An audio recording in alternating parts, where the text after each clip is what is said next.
예수님이 한 말씀 중에 그 유명한 말이 사람이 떡으로만 살 것이 아니고 하나님의 입에서부터 나오는 모든 말씀으로 살 것이다. 이런 얘기를 했는데요. 돈이 중요하다, 빵이 중요하다. 이것은 필요 조건이에요. 아, 필요 조건. 예, 그러나 충분 조건은 되지 못한다. 내가 너 지금 뭐 하고 있냐? 나 지금 내 삶을 즐기고 있다. 아, 그러니까 왜 밖에 나가서 생선을 더 잡지 않냐? 예. 생선 더 잡으면 뭐 하냐? 그러니까 돈을 더 벌 거냐? 돈을 더 벌면 뭐 하냐? 그러면 네가 나중에 네 인생을 즐길 수 있지 않냐? 이런 얘기를 한 거예요. 예. 그러니까 어부가 지금 내가 뭘 하고 있는 줄 아냐? 지금 인생을 즐기는데 왜 나중까지 미뤄야 되느냐? 이런 얘기인데 아마 한국 사람들 중에는 이거를 그대로 동의하기 힘들 거 아니겠어요? 미국에서 그 가장 사랑받는 사상가 중에 토마스 몰턴이라고 있지 않습니까? 그분이 한 말이 뭐냐면 그냥은 그동안 너무 물질적으로 가난했기 때문에 그 보상으로다가 물질적인 부에 집착하는 그런 경향이 있는 것이 아닌가 이렇게 진단했고 서양은 이제 부를 맛보았는데도 그것으로 만족하지 못하고 정신적인 것에 지금 관심을 더 갖게 된다. 뭐 이런 말을 했는데 이제 한국도 경제 대국이 된 이상 물질만이 아니라 정신적인 것에서도 좀 관심이 증진되지 않을까 저는 그렇게 생각합니다. 그 상대적인 박탈감. 제가 그 상대적인 박탈감을 가질 때 그 옆을 보지 않는 게 중요해요. 소위 말하는 그 비교 일할 사람을 구했어요. 일 데나리온을 줄 테니까 일을 하라 그랬어요.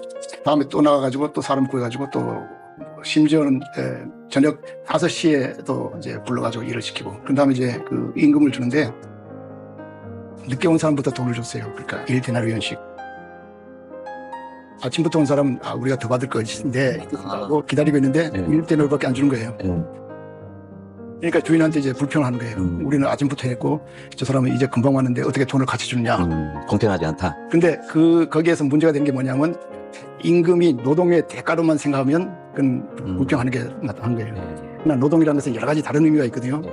주인의 생각으로 예를 들면 아침부터 일한 사람은 안심하고 일을 하고 있었고 일을 안 했던 사람은 노심초사 걱정이 됐을 거 아니에요. 오늘 일을 고하면 뭐 저녁에 다 굶어 죽어야 되는데 이런 걸 보면 아침에 일했던 사람이 사실 그 불쌍하게 여길 거는 이 오후에 온 사람이에요. 그러니까 주인 보고 오후에 온 사람들도 좀 돈 좀 더 우리하고 같이 주도록 하십시오. 이렇게 해야 될 텐데 이게 불평하는 게 이게 보통 우리가 하는 일이잖아요. 그런 우리나라에서도 그 소위 그 정규직 노동자하고 비정규직 노동자들 사이에 이제 뭐 좀 그렇죠. 갈등이 있잖아요. 그렇죠. 그러니까 정규적으로 일하는 사람이 비정규적인 사람을 정규적으로 만들면 그거 말이 안 된다 뭐 이런 식으로 하는데 그 사람들도 같이 살아야 될 대상이잖아요. 그러니까 우리가 포도원 그 주인의 그 심정으로다가 이 나라가 그렇게 돼야 되지 않을까. 만이라고 하는 사람이 그 쓴 책에 그런 얘기가 나와 있습니다. 신을 믿지 않는 사회일수록 더 잘 살 수 있게 된다 이런 얘기예요. 굉장히 역설적이네요. 어떤 사람이 가난하잖아요. 가난하면 신이 있는 사회에서는 신이 그 사람을 가난하게 만들었다는 거예요. 그렇기 때문에 우리로서는 할 일이 없다는 거예요. 신에게 책임을 다 돌리는 거예요. 예, 그렇죠. 그러나 신을 상정하지 않는 사회, 예를 들어서 뭐 덴마크, 스웨덴, 노르웨이 같은 그런 사회에서는 어떤 사람이 가난하거나 아프면 이건 우리의 책임을 얻는 거예요.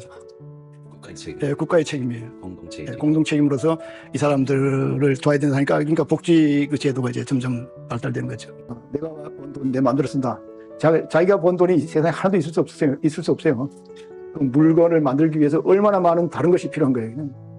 그러니까 자기가 번 돈이 아니라 모든 사람의 혹은 모든 우주의 모든 것이 합해가지고 자기가 그 물건을 만들었고 그걸 팔고 그리고 또 물건을 만들어서 돈을 번다 하는 생각보다는 사람들에게 편리를 준다. 사람들에게 이익을 준다. 우리에게 중요한 게 뭐냐면 감수성이에요. 그리고 예민성, 사물에 대해서 이제 진가를 알아보는 거, 영어로 그 appreciation이라고 그러는데 뭐 강아지 똥이니 몽실언니니 뭐 한티지 하나니 책을 많이 냈잖아요. 그래서 인쇄가 많이 들어왔는데 그거를 자기를 위해서 못 쓰는 거예요. 왜냐하면 그 집이 이제 이 들판에 있는데 내내 땀을 흘리면서 일한 농부가 배추 한 위에 거를 끌고 가서 파는 돈하고 자기 원고지 몇 장 쓴 거하고 이거 갖다는 게 이게 도저히 말이 이거 양심상 받을 수가 없다는 거예요. 그렇게 하고 이제 유언에다가 뭐를 썼냐면 이 돈은 주로 동화를 썼잖아요. 어린이들을 위해서 어린이 때문에 번 돈이니까 어린이를 위해서 써라. 특히 그 북한에 있는 어린이들은 그리고 아프리카에 있는 어린이들에게 돈이 남으면 그렇게 쓰라. 그렇게 하고 돌아가셨어요. 돈을 쫓아서 한평생을 보내는 것은 한평생이 너무 아까운 거예요.